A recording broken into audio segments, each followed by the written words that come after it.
Ibu Ratu. Selamat sore Mbak Vivi. Apa kabarnya Ibu Ratu hari ini? Alhamdulillah baik. Mbak Vivi sendiri bagaimana kabarnya nih? Alhamdulillah saya juga baik. Baju kita sama merahnya ya hari ini. Kalau pakai warna merah emang auranya lebih terpancar. Iya dong. Seperti yang kita pasti. bahas di podcast kemarin ya. Iya benar sekali. Apa yang kita pakai pasti bisa menguatkan aura kita. Iya benar. Jadi gini Bu Ratu, kemarin kan kita ngomongin masalah aura ya. Udah ada cara membuka aura juga. Nah, terus hari ini tuh setelah aura kita terbuka, tentunya kan kita juga ingin agar aura itu selalu cemerlang ya Bu Ratu ya. Benar agar sekali. terpancar setiap harinya. Nah, ada nggak sih Bu Ratu sifat-sifat atau kelakuan-kelakuan kita yang dapat merusak aura itu sendiri? Ada dong pasti. Nah, kita akan membahasnya pada video kali ini. Baik, pasti seru nih. Ya mungkin Ibu Ratu bisa langsung menjelaskan aja deh. Oke. Sifat-sifat seperti apa yang bisa merusak aura itu? Mungkin dari sahabat Aura semuanya kurang sadar ya, atau belum menyadarinya kalau sifat-sifat tersebut itu bisa merusak aura. Kalau aura kita tertutup kan pasti akan membuat kita kurang beruntung, dibenci oleh banyak orang atau dibenci oleh orang-orang di sekitar kita ya Mbak Vivi ya. Nah oleh karena itu sifat-sifat ini perlu dihindari agar aura kita tuh lebih bagus. Karena kan pada podcast sebelumnya kita sudah membahas ya cara membuka aura itu seperti apa. Nah kalau aura kita sudah terpancar bagus, nah alangkah baiknya sifat-sifat ini harus kita hindari agar aura kita tetap terpancar bagus nantinya Mbak Vivi. Nah yang pertama di sini ya Mbak Vivi ya, kita tuh nggak boleh sombong, nggak boleh merendahkan orang-orang di sekitar kita gitu. Itu yang pertama Mbak Vivi. Nah dari sifat yang pertama ini Bu Ratu, sombong ya. Kita sombong dengan orang-orang yang ada di sekitar kita. Nah untuk kadang kan kita gini ya Bu Ratu ya. Kalau apalagi kalau kita udah merasa menurut saya tuh sifat seperti itu manusiawi ya Bu Ratu. Misalnya kayak gini, kalau kita merasa lebih hari ini tampil menarik kayak terus apalagi kalau pakai baju baru terus pakai sesuatu yang bagus gitu lah, pasti kan juga kayak rada di pamer-pamerin gitu. Itu susah menghindarinya Bu Ratu, hal semacam itu tuh. Iya sih benar, memang hal semacam itu memang susah untuk dihindari ya. Tapi tetap kita nggak boleh merendahkan orang lain sih. Sombong boleh, yang terpenting kita nggak boleh merendahkan orang lain. Misalkan kalau kita punya barang baru ya, terus orang tersebut itu nggak bisa membelinya. Nah, misalkan kita beli barang yang benar-benar mahal terus dipamerin, ini loh aku punya barang baru nih, terus harganya mahal banget loh, harganya tuh sekian juta. Nah kalau kayak gitu kan itu benar-benar sombong ya Mbak Vivi ya. Kita boleh sombong tapi nggak usah lah memperlihatkan nominal harga itu nggak boleh. Ya cukup cukup dipakai biar orang tuh melihat oh barangnya baru. Kita nggak perlu ngomong lah inilah barangku baru harganya mahal, tuh nggak boleh seperti itu karena kita bisa merendahkan orang lain dan orang tersebut itu bisa iri.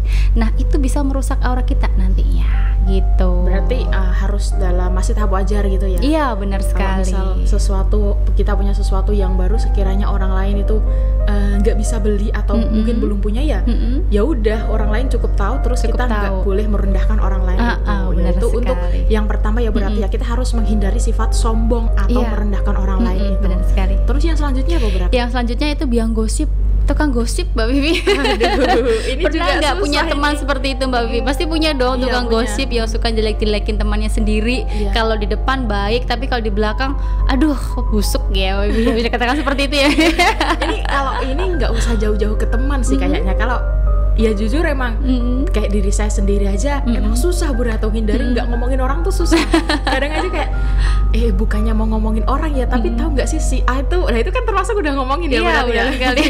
Karena secara nggak sadar tuh emang kita kayak bahas sesuatu terus nanti iya ya kan kayak si A ya kayak si B ya. Nah akhirnya nanti jadi gosip di situ. Itu tapi cara menghindari hal-hal semacam itu gimana Bu Ratu? Ya kita boleh sih ngomongin seorang tapi ngomonginnya hal-hal yang baik aja lah, jangan hal yang buruk. Kalau yang hal buruk kan kita sama aja menjelekkan orang tersebut, kita malah mengurangi dosanya nanti.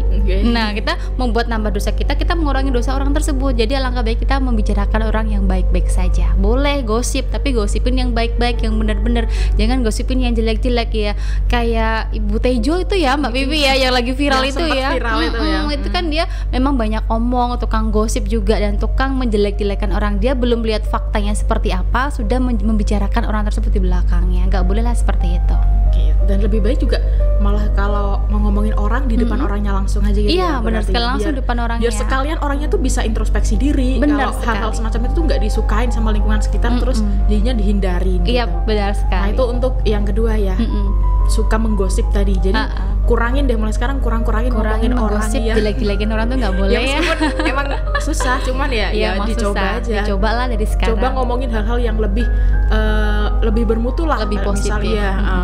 Terus ngomongin hobi atau apa itu kan sekali. Itu lebih positif daripada harus ngomongin orang. Nah, itu sifat kedua yang harus dihindari. Sifat yang selanjutnya apa berarti? Sifat yang ketiga yang dibenci oleh orang atau yang bisa membuat orang kita tertutup itu pembohong ya Mbak Vivi ya, tidak jujur, suka bohong lah sama orang. Misalkan ada temannya yang minta bantuin saya dong, ini ngerjain ini, saya susah sekali, aduh maaf ya saya lagi sibuk, padahal nggak sibuk, dia lagi sibuk main HP, main game kayak gitu kan, memperlihatkan kalau dia nggak care, nggak peduli sama temannya. Nah, ada lagi contoh yang lain, misalkan mau pinjam uang untuk berobat ya, misalkan lagi sakit butuh uang untuk berobat, saya benar-benar butuh uang, saya lagi ada uang segini, tapi saya lagi sakit, saya butuh uang segini, minta tolong saya pinjam dulu, nanti kalau gajian saya ganti. Terus dia bilang, aduh saya nggak punya uang nih hari ini, padahal setelah dia bilang nggak punya uang, dia beli handphone baru gitu loh Mbak Vivi. Itu kan bener-bener bohong ya Mbak Vivi ya. Kalau kayak gitu kan ya alangkah baiknya ngomonglah jujur sama temannya, kalau memang saya juga nggak punya uang karena saya mau beli HP ini, minta tolong ya kalau besok-besok gimana saya kasih pinjam uang lagi. Nah kalau gitu kan lebih enak, lebih jujur daripada kita bohong, tiba-tiba kita beli handphone baru dengan harga yang mahal gitu kan, nyesek di hati temennya kan ya Mbak Vivi ya. Kayak gitulah Mbak Vivi. Kalau masalah tidak jujur ini juga saya setuju nih Bu Ratu, masalah terutama kayak yang Bu Ratu sebutkan tadi, pinjam uang itu ya. Kadang tapi gini Bu Ratu, kita tuh udah berusaha minjemin lah ya, kadang ada teman yang butuh kita minjemin, tapi teman itu malah kayak nggak tahu diri, malah dibuat jalan-jalan gitu. Udah kita sebisa mungkin kita ngirit, malah udah kita pinjemin malah dia yang jalan-jalan, padahal kita sebisa mungkin mengurangi foya-foya gitu. Karena hal semacam itu yang kadang menjadi pergolakan batin Bu Ratu. Jujur saya aja sendiri nih, kalau ada teman kayak minjem uang atau apa gitu, kadang mikirnya gini, ya meskipun kita udah kenal ya, yang namanya orang ya kan nggak tahu ya Bu Ratu kedepannya gimana tuh, pinjemin nggak ya nih orang ya, terus kayaknya kan apalagi dilihat dari orangnya tuh kayak nggak meyakinkan, jadi kita putusin ya udahlah. Kadang emang milih jalan, mungkin aku harus bilang ini buat ini kali ya gitu. Jadi harus ada penjelasannya. Tapi kalau memang susah, kalau dia masih pengen pinjem ya kita beri seikhlasnya. Saya ngasih kamu ini aja deh, ikhlas. Saya nggak mampu kalau minjemin kamu uang, misalkan pinjem 500.000 ya, saya nggak mampu minjemin kamu 500.000 karena saya juga ada kebutuhan lain. Saya mampunya hanya memberikan 50.000. Gitu aja, itu kan kita ikhlas. Kita nggak meminta dia kembalikan lagi 50.000, buat apa sih, nanti juga ada rezeki lagi buat saya, kayak gitu kan jauh lebih enak gitu loh, daripada kita memberi banyak alasan yang dia nggak terima, nanti dia marah, dia benci sama kita, kan nggak enak juga nanti. Itu gitu. Lebih baik sih itu juga buat sahabat Aura, saran nih kalau ada teman mungkin yang mau minjam atau apa, kita harus jujur aja deh, kita bilang jujur kalau kita mampu minjeminnya cuma segini gitu, daripada harus bohong ya berarti ya. Benar sekali. Nah itu sifat yang harus dihindari selanjutnya, yaitu jujur ya, harus jujur, hindari sifat pembohong. Iya benar sekali. Untuk sifat yang seterusnya Bu Ratu? Selanjutnya yang keempat ya Mbak Vivi ya, karena banyak sekali sifat-sifat yang bisa merusak aura, tapi di sini saya hanya menyebutkan 5 aja yang memang sangat sederhana sekali, yang sering kita abaikan selama ini, tapi itu bisa merusak aura kita. Yang keempat di sini yaitu suka marah-marah atau emosional, tidak bisa mengontrol emosinya, itu bisa merusak aura kita.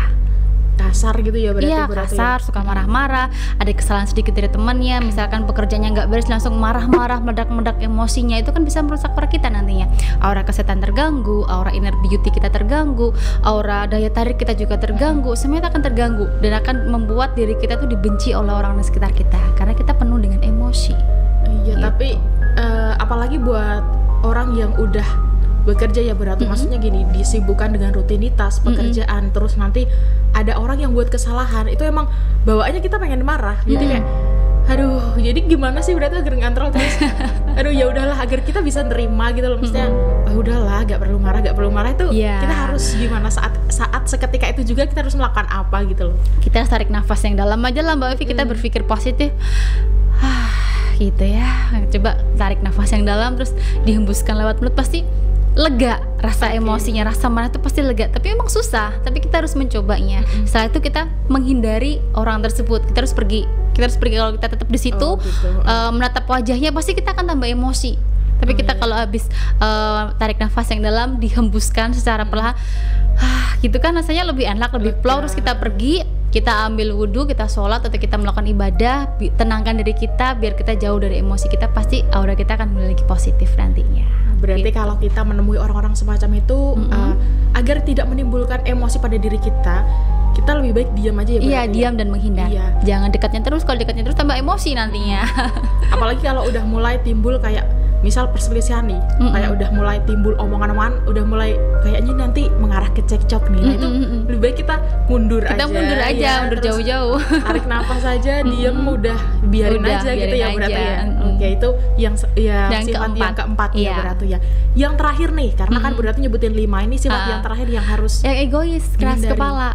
Kalau egois, keras kepala, suka menang sendiri dan susah dikasih tahu ya, bakal merusak aura kita nantinya.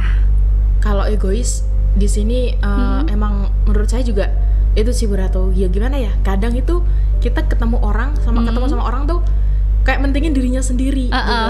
Tapi kadang kalau kita butuh gitu, terus mereka nggak mau datang. Tapi kalau mereka yang butuh kita datang, jadi kayak merasa ini egois nih. Nah tapi juga menghindari sifat semacam itu juga susah Ratu. Iya sih, emang bener susah. Tapi kalau kita egois terus-terusan, ya sebaiknya dihindarin aja daripada aura kita rusak.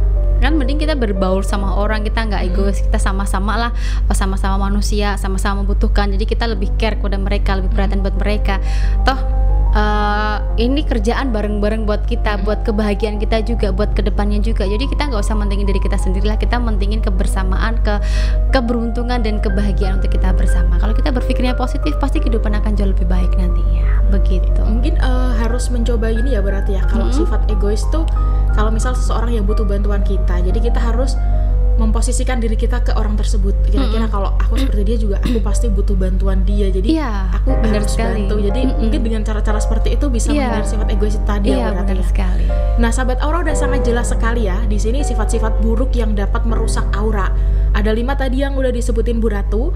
Yang pertama yaitu sombong. Ini harus dihindari ya, sombong atau merendahkan orang lain. Terus juga ada pemarah tadi atau kasar ya Bu Ratu ya. Emosional. Terus juga tidak jujur atau pembohong, itu harus dihindari. Terus juga ada yang tadi kita habis bahas, egois, itu juga harus dihindari. Terus yang terakhir itu yang gosip tadi ya, yang suka ngomongin orang, itu harus dihindari itu.